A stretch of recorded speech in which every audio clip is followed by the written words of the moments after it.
On a scale of 10 अगर rate करना हो तो? Well, I think Sanjay Leela Bhansali's films are always way above 10, and this one is also fantastic. I'm और sure जब we met की success के बाद what is Shahid Kapoor doing? well, right now getting back to shooting films. No Bytes. On a scale of 10 कितना rate करेंगे? Hari, that's up to the public. I love the film. I love his films, and it's. I told you, I'll tell you tomorrow. Is it a start? मुझे शायद expectation ज़्यादा थी film से, but एक चीज़ मुझे अच्छी लगी वो इस फिल्म के बारे में, वो है रणबीर कपूर की परफॉर्मेंस। आज मैं अपने साथ लेके जा रहा हूँ तो वो परफॉर्मेंस लेके जा रहा हूँ। संजय लीला बंसाली काबिल निर्देशक हैं, बहुत अच्छे निर्देशक हैं, उन्होंने बहुत अच्छी तरह से फिल्माया है, बट शायद मेरी एक्सपेक्टेशन ज़्यादा थी। और Sonam?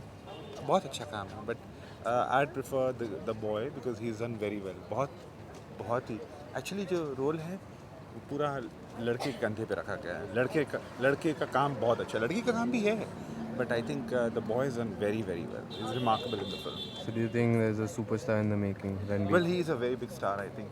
Besides being a very big star, I think stars are made of one Friday, and the myth lies shattered the next Friday. But I think Ranbir Kapoor is an actor, and an actor to watch. मतलब अगर stars देने होते तो? Please don't ask me this question. 10 अगर आपको rate करना हो तो? पिक्चर को हाँ जी। परफेक्ट फिल्म ऑन अ 10 और Randhir and Sonam? 20 each they should say.